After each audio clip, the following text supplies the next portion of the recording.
Tiago, que escreveu a carta, ele era filho de Maria com José. Ele era irmão do nosso Senhor Jesus. E ele foi o líder da igreja de Jerusalém no primeiro século, não é? Quando aquela obra começou. E a intenção de Tiago, assim como a intenção de João, de Paulo, de Pedro, quando escrevia, era exatamente instruir a igreja, alertar a igreja, despertar a igreja. E havia um problema muito sério na igreja de Jerusalém, que estava causando divisão, peleja, contendas. E isso porque a maioria dos irmãos, eles acreditavam que se tornariam bem-sucedidos na fé, sendo motivados a buscar a Deus pela busca das suas realizações pessoais. Então eles eram cobiçosos, eles eram avarentos, e Tiago identifica que tem alguém por trás disso, porque sempre quando nós falamos de queda, nós associamos o crente que se entregou às bebedices, o crente que se entregou à prostituição, aquele irmão que um dia se converteu, mas voltou para o mundo das drogas. Tiago, ele quer fazer um alerta muito importante quando ele revela que a origem da ruína que está acontecendo na igreja é a soberba, é o orgulho, a altivez de espírito. Aquilo que Jesus mais confrontou nos fariseus, aquilo que fez Jesus ensinar no Monte das Oliveiras, que o homem deve ter um espírito quebrantado, um coração quebrantado. E eu quero começar lendo com você o capítulo 4 de Tiago. Tiago capítulo 4.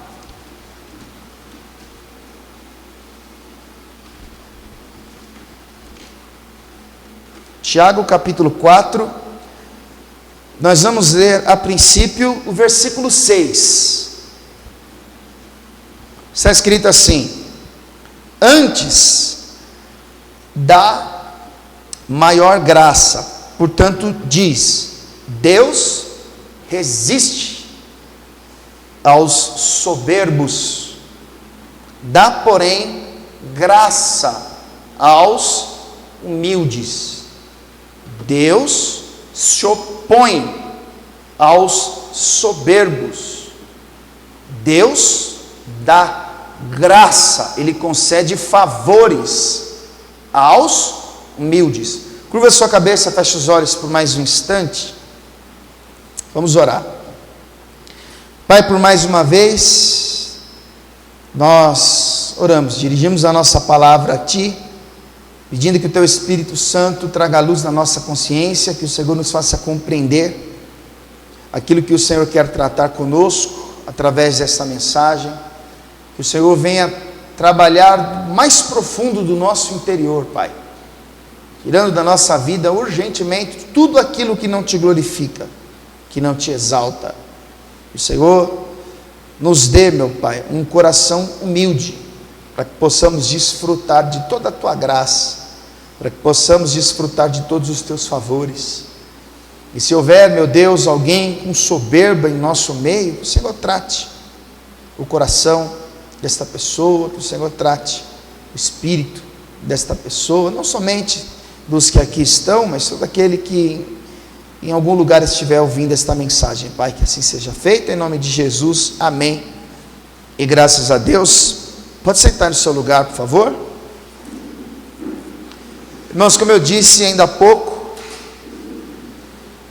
Tiago era o líder da igreja em Jerusalém, ele era meio-irmão de Jesus, e ele escreve essa carta entre o ano 45 e 49 da era atual, e a intenção dele era admoestar a igreja, era exortar a igreja. Tiago identifica que a igreja precisava amadurecer, E entre os irmãos haviam aqueles que não tinham sabedoria. Por isso que no capítulo 1 e versículo 5 ele diz: se alguém tem falta de sabedoria, peça a Deus. Foi Tiago que escreveu nessa carta que a fé sem obras, ela não tem vida. Tiago sabia que boa parte dos irmãos buscavam a Deus com motivações erradas, com pensamentos errados. Se você observar a partir do capítulo 4 e versículo 1, você vai perceber que Tiago afirma que havia uma contenda na igreja, havia uma peleja entre os irmãos. E essa peleja, ela tinha origem na cobiça. Observe o capítulo 4, versículo 1, diz assim: de onde vêm as guerras e pelejas entre vós? Ou seja, de onde vem tamanha confusão? De onde vem tanta disputa? Qual é a origem desta divisão? Porventura não vem disso? A saber, dos vossos deleites. E o que é deleite, pastor? Dos vossos prazeres, das vossas paixões, que nos vossos membros guerreiam. Aí ele diz no verso 2: cobiçais e nada tendes, sois invejosos e cobiçosos. Ou seja, a cobiça, os prazeres e a inveja era algo que fazia parte da vida dos irmãos da igreja em Jerusalém. Então, as pessoas buscavam a Deus não por causa daquilo que Deus havia feito ao oferecer o seu Filho para a redenção, mas porque aquilo que Deus poderia fazer. Então eles buscavam a Deus motivados pela sua cobiça. Eles usavam a fé para alcançar aquilo que desejavam, aquilo que queriam. Quando o próprio Jesus vai nos ensinar a orar, dizendo: seja feita a tua vontade. E é um perigo muito grande buscar-se a Deus motivado por aquilo que Ele pode oferecer. Buscar a Deus à procura do seu bem-estar, das suas realizações pessoais. Porque o que acontecia na igreja? Algumas pessoas alcançavam, algumas pessoas conquistavam, algumas pessoas de certo modo trabalhavam e prosperavam, mas como a grande maioria cobiçava, aquele que não conquistava, ele tinha inveja daquele que conquistava. E a inveja entre os cristãos, na verdade, revela a ingratidão, porque quando eu invejo aquilo que o meu irmão tem, eu demonstro a minha ingratidão, revelando descontentamento por não ter algumas coisas, como se o que Deus tivesse me dado não fosse suficiente para que eu viesse a viver bem. Então, havia cobiça, havia inveja, as pessoas buscavam os seus próprios deleites, as suas satisfações pessoais, e aqueles que eram um pouco favorecidos financeiramente, eles tinham um senso de superioridade, como se o privilégio, por exemplo, de ganhar bem, de ocupar um cargo mais importante, de ter alguma relevância social, o tornasse mais importante do que os demais. E então alguns se sentiam altivos, superiores, e desprezavam aqueles que não tinham conquistado aquilo que eles conquistaram. Então, por isso que Tiago vai dizer que Deus oferece resistência ao arrogante, àquele que tem o senso de superioridade. Deus oferece resistência àquele que se acha melhor do que os outros. E Tiago entende que quem está por trás dessa cobiça, dessa inveja, quem está por trás desta arrogância é o próprio diabo. Por isso que no versículo 7 ele diz assim: sujeitai-vos, pois, a Deus, resisti ao diabo e ele fugirá de vós. Ou seja, a intenção de Tiago é mostrar: olha, vocês estão buscando a Deus com motivações erradas. Não é Deus que está semeando cobiça no coração de vocês, para vocês virem orar, virem buscar para que Ele te dê isso. Não é Deus. Não é Deus que está fazendo você olhar para aquilo que o irmão tem com o desejo de possuir a mesma coisa. Não é Deus. Não é Deus que está colocando no coração de vocês o desejo de serem ricos e prósperos. Quem está por trás disso é o diabo. E a prova disso está na confusão que eles viviam. Porque quando lá em Lucas capítulo 4, o diabo está tentando Jesus com a intenção de desviá-lo do propósito de Deus, o que ele faz? Ele mostra para Jesus os reinos do mundo, os poderes, as riquezas, e diz: tudo isso te darei se prostrado me adorares. Então quem oferece prazeres, quem oferece bênçãos em troca de adoração, não é Deus, é o diabo. Quem entendeu isso aqui? Então o diabo, ele quer o quê? Despertar nas pessoas a cobiça, o desejo de possuir, o desejo de conquistar, de ter, não Deus. Então Tiago, ele mostra: olha, sujeitem-se a Deus, resistam ao diabo, e ele vai fugir de vocês.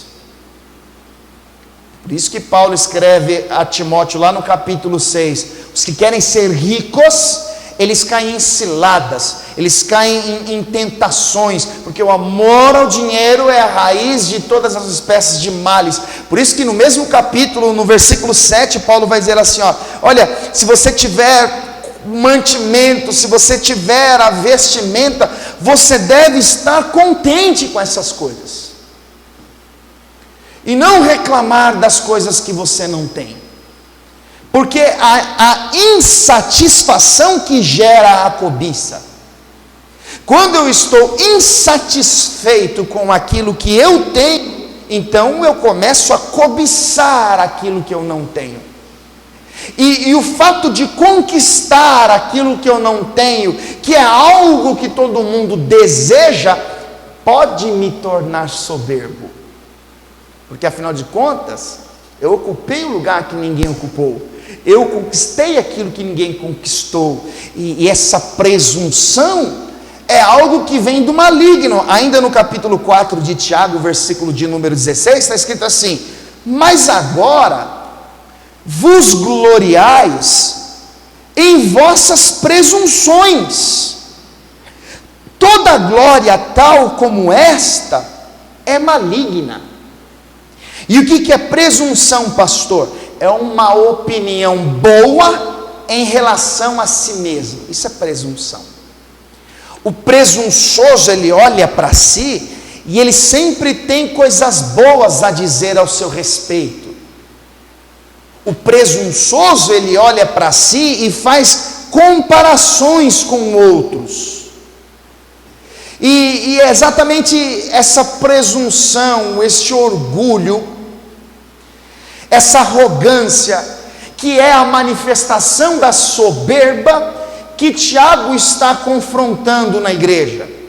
E ele faz isso por saber que quem está por trás é justamente o maligno que trabalha para destruir a congregação do Senhor. Quem entendeu isso aqui?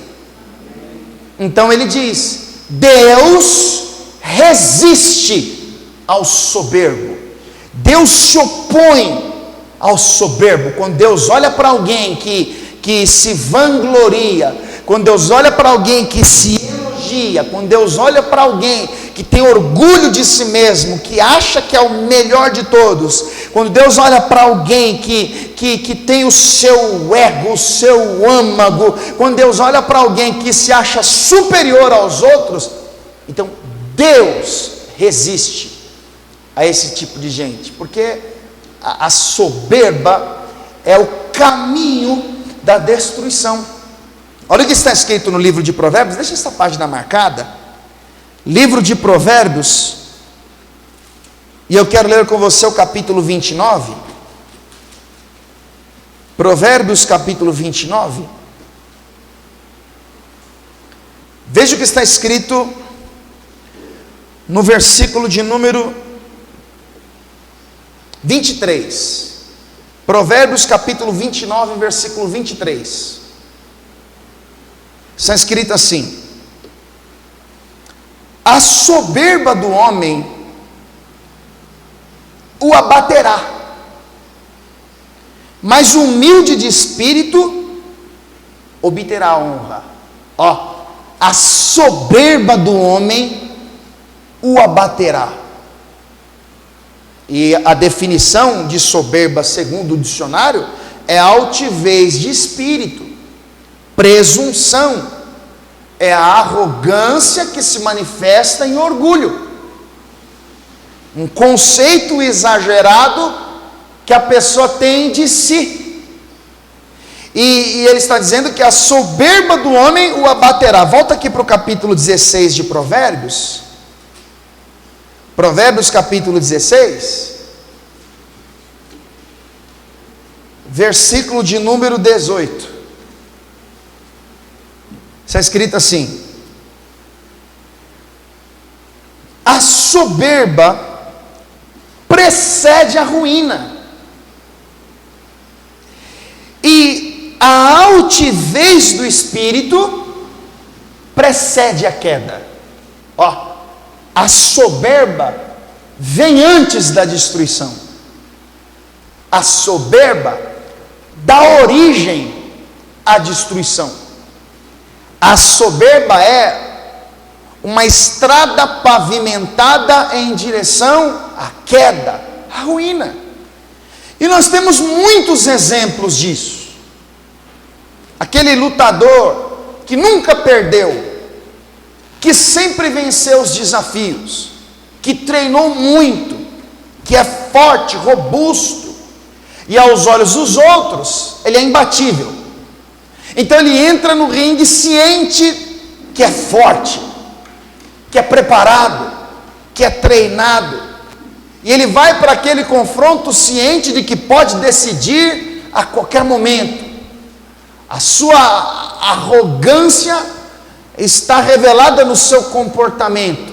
A vitória era certa, tudo que ele fez apontava para aquilo, mas de repente vem um golpe inesperado, ele cai e perde.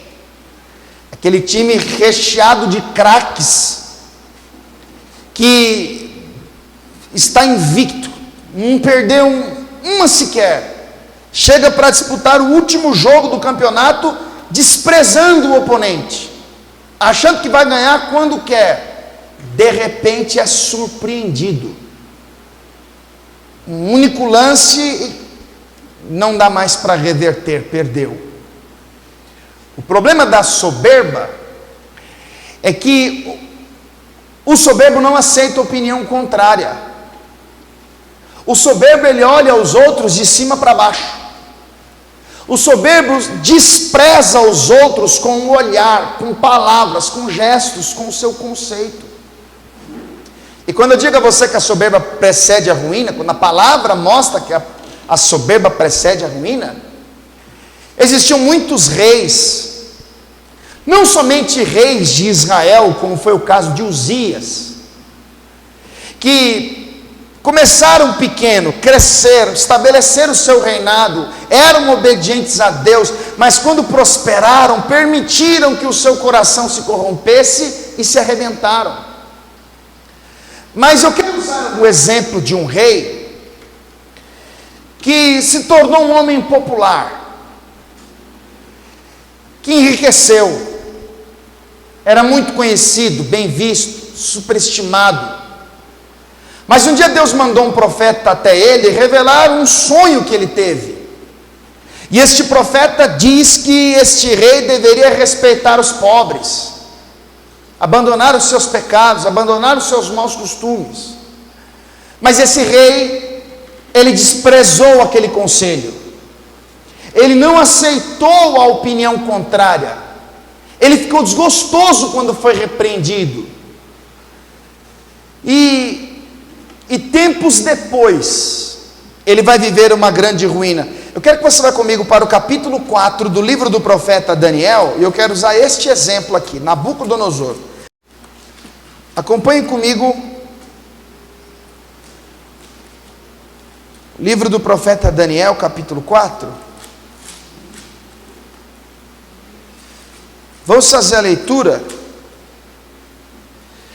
a partir do versículo de número 27. O profeta, ele está falando ao rei. Daniel 4, 27 diz assim: portanto, ó rei, aceita o meu conselho e desfaz os teus pecados pela justiça e as tuas iniquidades, usando de misericórdia para com os pobres, e talvez prolongue a tua tranquilidade.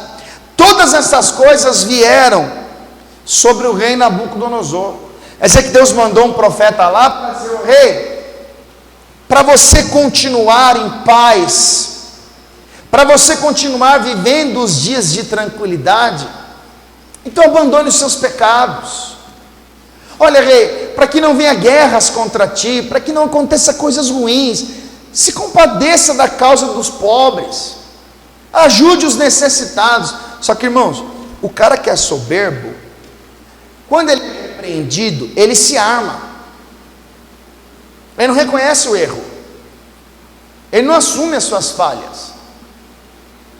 O soberbo, na sua consciência, pode até saber que está errado, mas ele defende a sua causa, por causa do seu orgulho. Ele não aceita ser repreendido por aquele que, ao seu conceito, é inferior. Então ele briga, ele perde a amizade, ele questiona: quem é você para falar comigo? Porque na sua mente ele ocupa um lugar que está acima dos outros. Então a palavra que vem daquele que aos seus olhos é inferior, para ele é um insulto. Então, quando o profeta vai até o rei, o profeta vai por ordem divina. Deus fez ele sonhar, Deus queria evitar uma ruína, Deus manda o profeta interpretar aquele sonho, mas o soberbo desprezou, e a soberba precede o que mesmo? A ruína. Deus resiste aos soberbos, e a soberba do rei está evidente aqui. Observe o versículo 28. Todas essas coisas vieram sobre o rei Nabucodonosor ao cabo de 12 meses, ou seja, 1 ano depois, andando a passear sobre o palácio real de Babilônia, falou ao rei e disse: ó, como é que você identifica um soberbo? Presta atenção nisso aqui. O soberbo, ele fala muito de si. O soberbo, o presunçoso, é aquele que se elogia, que atribui todas as coisas boas a si. Se eu não chegasse, essa empresa não iria prosperar. Se eu não tivesse ido lá e feito o que tinha que ser feito, nada daria certo.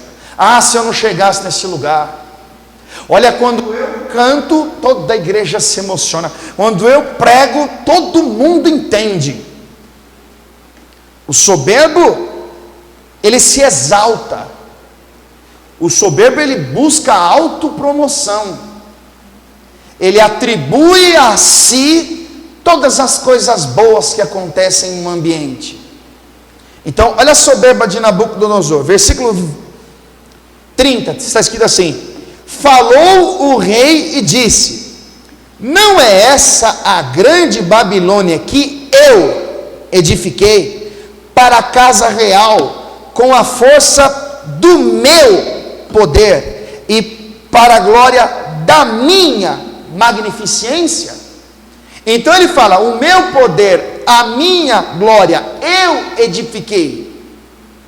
O que é isso? Soberba, arrogância, como se ele de fato tivesse feito tudo sozinho, sem depender de ninguém, como se tudo aquilo que ele conquistou é resultado do seu intelecto, da força do seu braço, da sua disposição, dos seus esforços. E é isso que Deus não gosta. Pastor, olha, essa casa aí que eu moro, eu trabalhei, eu estudei, eu acordei cedo, eu dormi tarde, eu fiz tudo. Deus não gosta disso, irmãos. São essas coisas que revelam a soberba do coração. Agora, depois de ter sido repreendido, Deus espera um período de tempo para que o rei se arrependesse, mas ele não se arrepende. Então agora ele olha para a Babilônia e diz: eu edifiquei com a força do meu poder, para a minha glória. Aí olha como a soberba precede a ruína, versículo de número 31.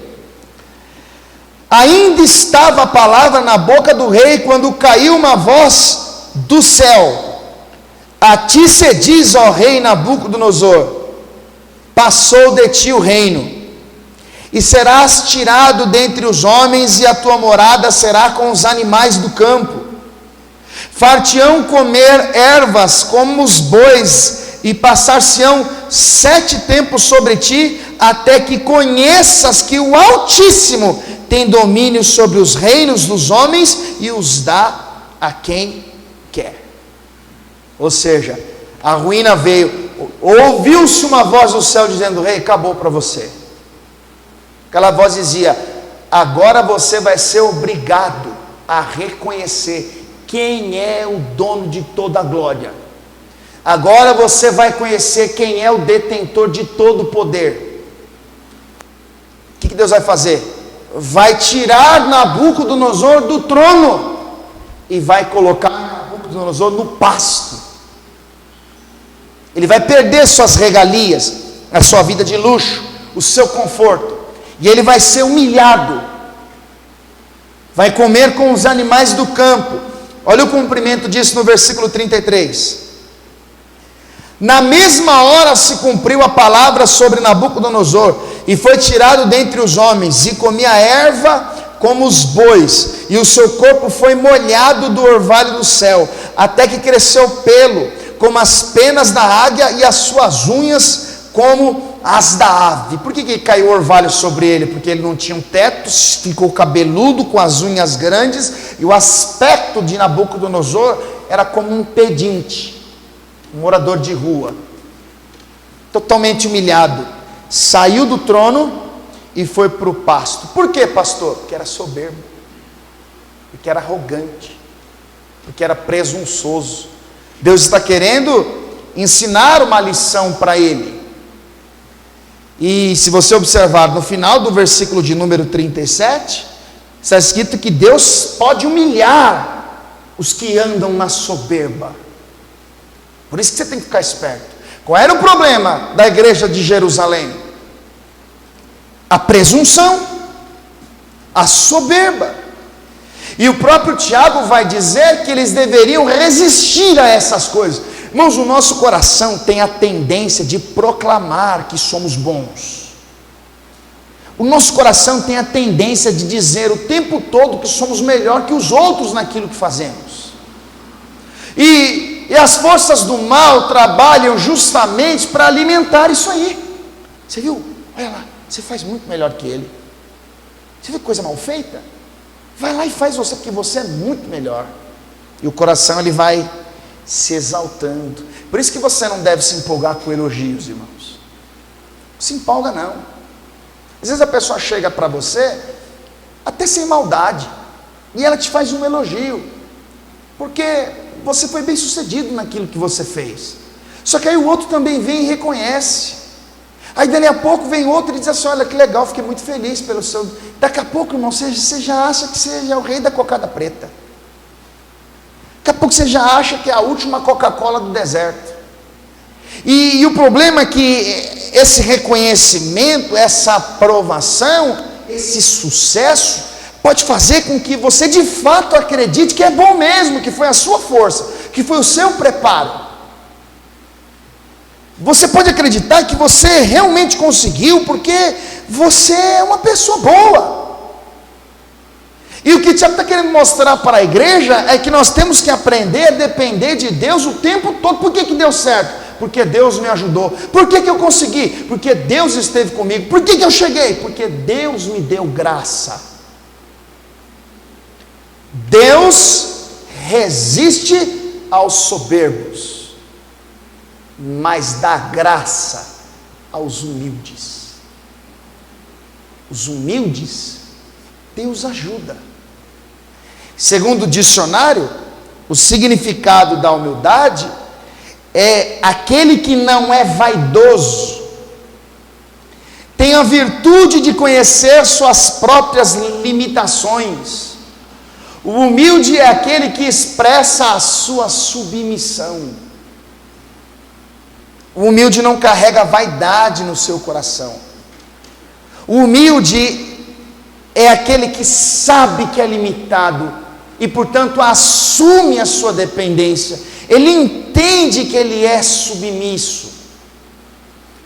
Por isso que, lá no Sermão do Monte das Oliveiras, Jesus o tempo todo está torcendo o nosso maior mal, o ego.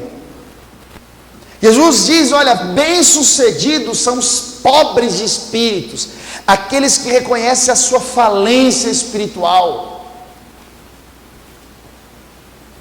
aquele que não está preocupado. Eu citei aqui na pregação de domingo, que estudando a mensagem do próprio domingo, eu li um texto do Harry Wisber, que ele disse que quando a pessoa, ela reconhece a sua modéstia, e ela assume a sua humildade, é porque ela acabou de perdê-la. Porque o humilde não é aquele que olha para si e faz questão de publicar a sua modéstia, ou a sua falsa modéstia. O humilde, na verdade, é aquele que nem está preocupado com a sua própria condição. É o que Paulo escreveu lá aos Filipenses, no capítulo de número 2, na altura do versículo 3, 4. Vamos ver o texto? Filipenses capítulo 2, procurei rapidamente.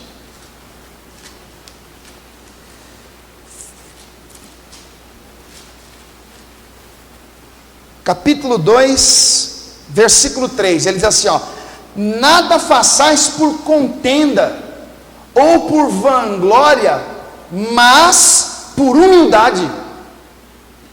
Olha o que Paulo está dizendo. Se você está fazendo o bem para afrontar alguém, para mostrar que é bom, se você está fazendo para ser reconhecido, se você faz o bem para a sua própria glória, não faça. Nada façais por contenda. Eu preciso mostrar. Ele falou que eu não canto bem, então vou cantar finíssimo. Ele falou que eu não consigo, então vou provar que eu consigo. Por isso que as pessoas vivem no meio de uma competição. A pessoa que faz por vanglória, ela não canta, ela não prega, ela não trabalha por causa da sua necessidade. Não, ela quer mostrar para os outros, ela quer receber elogios. E isso é indício de uma arrogância. Paulo está dizendo, não façam nada por contenda e nem por vanglória, mas por humildade. Mas Paulo, como assim? Sequência do texto: cada um considere os outros superiores a si mesmo. O contrário do soberbo. Soberbo diz, minha glória, minha magnificência, meu poder. O humilde considera os outros superior a si mesmo. Aí, versículo 4: não atente cada um para o que é propriamente seu, mas cada qual também para o que é dos outros. Característica da humildade. O cara que é humilde, ele não se compara com os outros. O cara que é humilde não faz questão de ficar falando o que faz, o que fez. Não fica falando de si mesmo. O cara que é humilde, ele olha para o outro e faz questão de considerar o outro superior a si. Exatamente o contrário daquele que é soberbo, porque este recebeu de Deus graça. E quando nós recebemos de Deus graça, quando Deus nos concede favores, não existe em nós o senso de superioridade. Quem entendeu isso aqui, diga amém. Então quando você olha para um irmão, quando você olha para alguém fazendo comparações, se sentindo superior, esse cara é arrogante. Ensina ele. Por isso que na sequência do texto ele vai dizer: de sorte que haja em vós o mesmo sentimento que houve também em Cristo Jesus.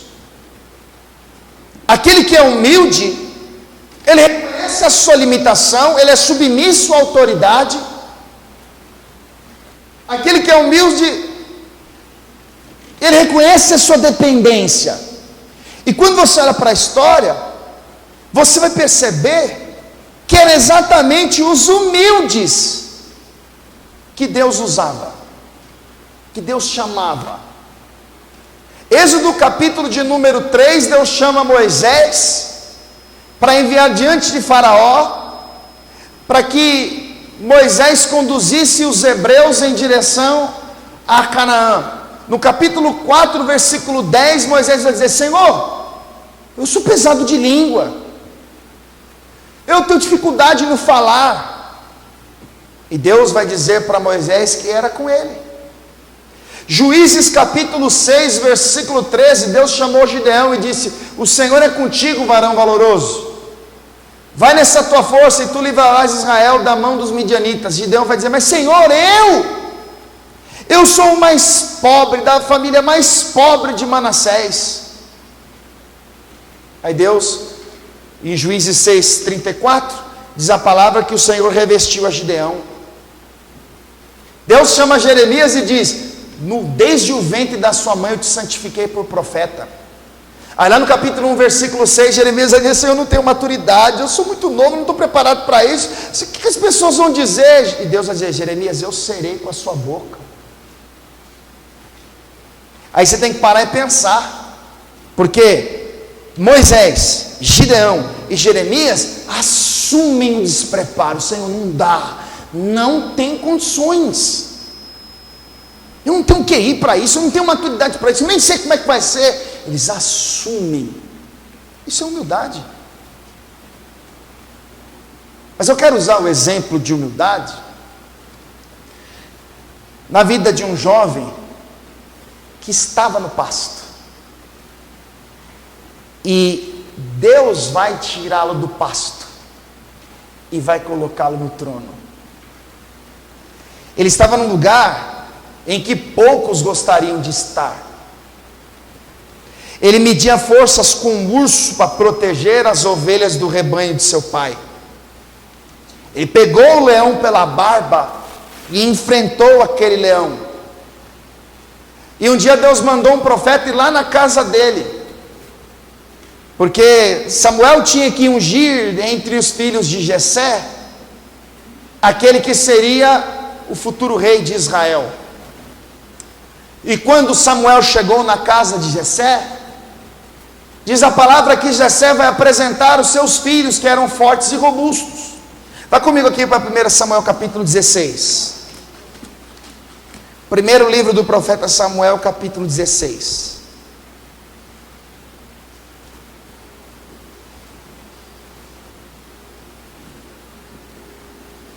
O próprio homem de Deus, quando ele olha para aqueles filhos de Jessé que eram fortes e robustos, ele disse: certamente eu estou perante o rei. Ele levou em consideração aquilo que estava diante dos olhos.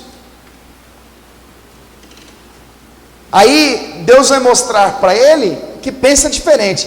1 Samuel capítulo 16, versículo 6 diz assim: e sucedeu que entrando eles, viu a Eliabe e disse: certamente está perante o Senhor o seu ungido.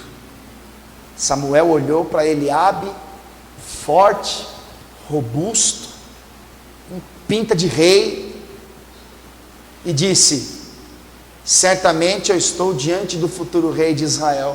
Aí Deus vai dizer, versículo 7: Porém o Senhor disse a Samuel: não atentes para a sua aparência, nem para a altura da sua estatura, porque eu tenho rejeitado.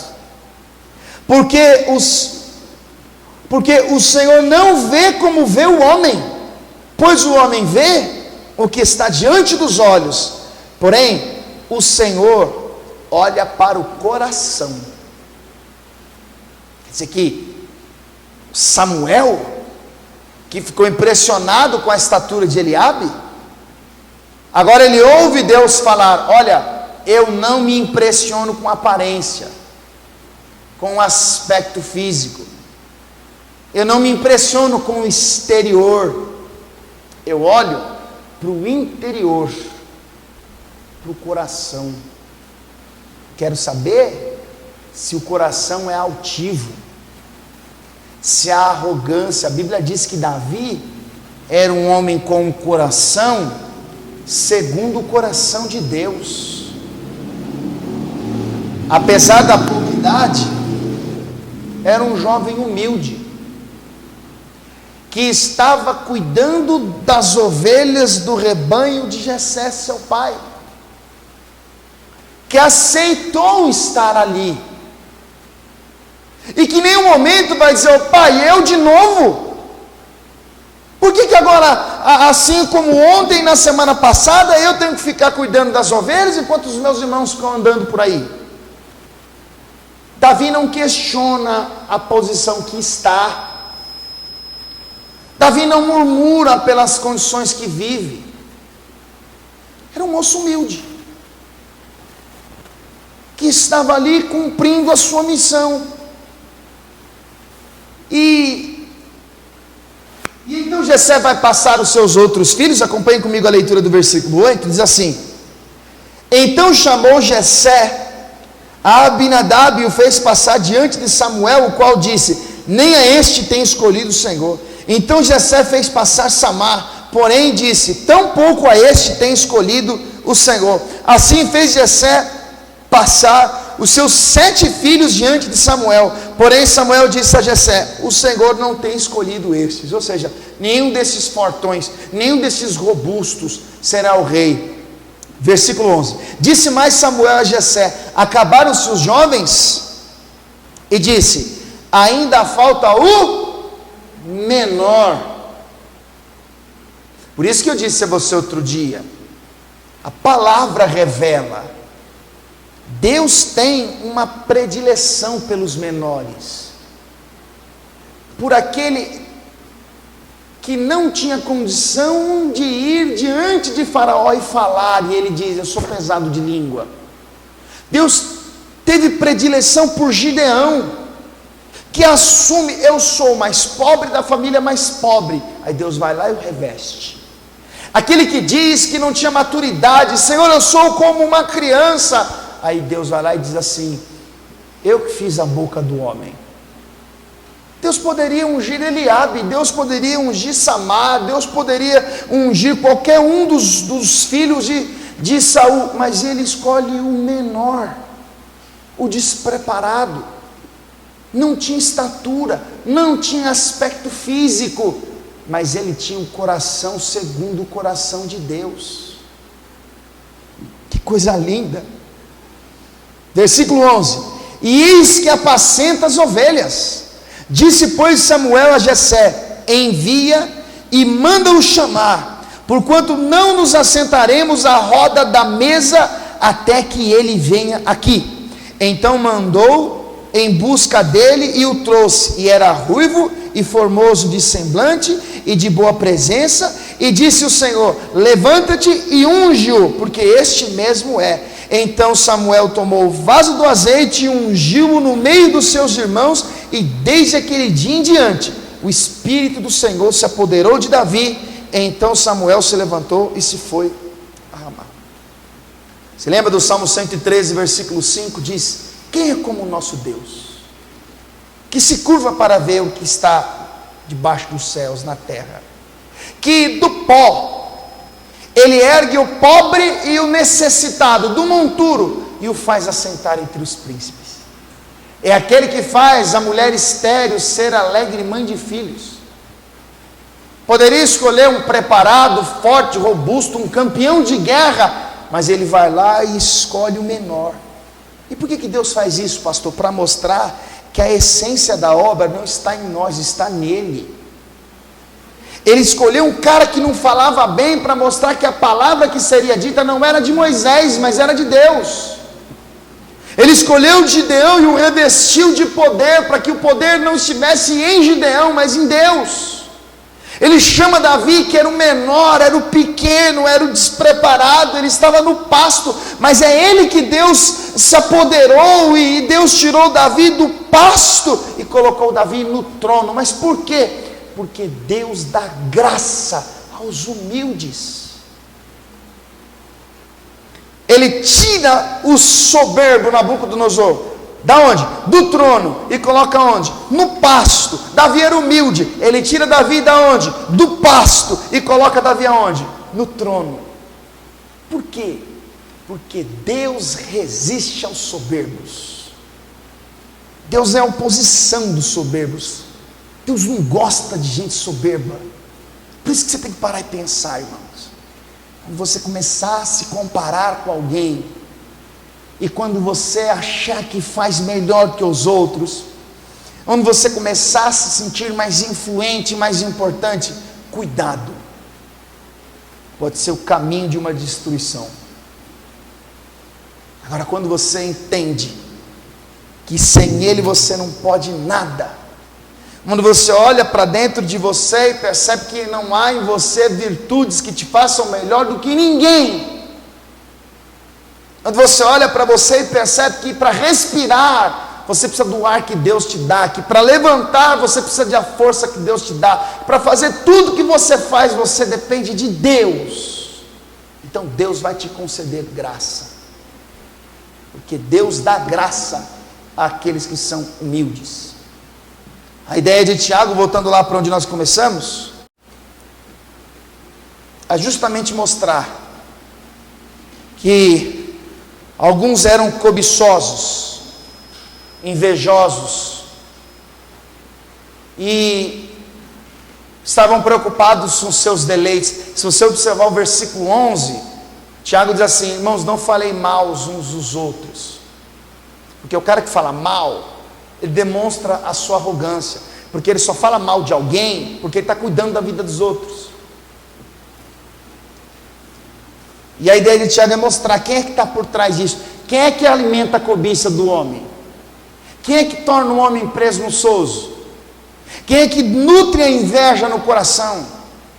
Quem é que trabalha para pôr um contra o outro, para dividir o rebanho de Cristo? Satanás. Então Tiago vai dizer: sujeitem-se a Deus.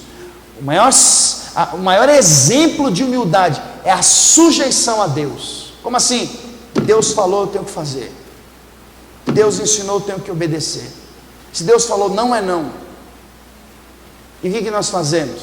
Ficamos apontando o dedo para os outros, e criticamos os outros, falando mal dos outros, e julgamos os outros, e cometemos os mesmos erros, e até piores. Então Tiago diz: olha, sujeitem-se pois a Deus. Por quê? Porque Deus dá graça aos humildes. Resistam ao diabo, e ele vai ter que fugir de vocês. Ou seja, a humildade, a soberba, melhor dizendo, ela manifesta através do orgulho, da arrogância, da presunção. A soberba, ela manifesta através das vaidades e tantas outras coisas que pavimentam a estrada em direção à destruição. Porque Deus resiste aos soberbos. E a humildade, ela é demonstrada através da simplicidade, da obediência. É quando a pessoa não está preocupada em ser melhor do que ninguém. Ela sabe que depende de Deus para tudo. E se Deus não for com ela, ela não tem condição de ser bem sucedida naquilo que faz. Por isso que Deus chamou Moisés. Por isso que Deus chamou Gideão. Por isso que Deus chamou Davi, Jeremias. Davi foi tirado do pasto para o trono, porque era humilde. Mas um soberbo foi tirado do trono e levado para o pasto. Nosso dever diante de Deus, irmãos, é diariamente, desesperadamente dizer: Senhor, muda meu coração, tira toda a vaidade, quebra o meu orgulho, tira essa arrogância de dentro de mim, eu não sou melhor que ninguém. Nós vivemos um ciclo religioso, irmãos, que os homens se promovem. Vivemos um ciclo religioso onde o homem busca a glória para si. As pessoas estão buscando a Deus, irmãos, com a motivação errada. Então, o estímulo que ela tem, a vontade que ela tem de ajudar o necessitado, não é para ver o bem-estar do necessitado, mas para se promover. Ela quer aparecer na foto, quer aparecer na rede social. Então, os caras pregam, os caras cantam para se compararem com o outro. A pessoa, ela diz que é abençoada por Deus, por quê? Porque ela comprou isso, porque ela comprou aquilo, porque ela cresceu em tal área, ela prosperou no trabalho. Então ela está na igreja, por quê? Porque a promessa é da bênção, irmão, é a 12 semanas de oração para 12 meses de bênçãos. Não, é a campanha do poder, a busca pelo milagre urgente, irmão, está errado. Isso não é de Deus, não. Tudo aquilo que promove, tudo aquilo que estimula, tudo aquilo que semeia na cabeça das pessoas a cobiça, a ambição, isso não vem de Deus, irmãos. Nós não buscamos a Deus por aquilo que Ele pode fazer, mas por aquilo que Ele fez, foi feito. Nós estamos aqui porque nós somos gratos a Deus e somos dependentes de Deus todos os dias da nossa vida. Deus, Ele olha para aquele que entende isso, e Deus concede graça. Qual é o desejo do meu coração? Pai, eu preciso de virtudes. Para quê? Para perdoar, para amar, para servir, para obedecer. E tudo aquilo que Deus achar que deva me dar, Ele vai sondar o meu coração. Porque, irmão, na minha mente funciona assim, não sei na sua, mas Deus, Ele olha para a pessoa e percebe que há nela simplicidade, humildade, mansidão. Deus olha para ela e vê que ela é uma bênção hoje, do jeito que ela vive. Mas às vezes Deus percebe que se ela ganhar um pouquinho mais, ou se ela trabalhar num lugar um pouquinho melhor, se ela prosperar um pouquinho mais, vai mudar. Ela vai olhar para os outros de cima para baixo. Irmãos, Deus conhece o nosso amanhã. Por isso que o nosso dever buscar a Deus é pedir: Senhor, é aqui, ó, é aqui, ó.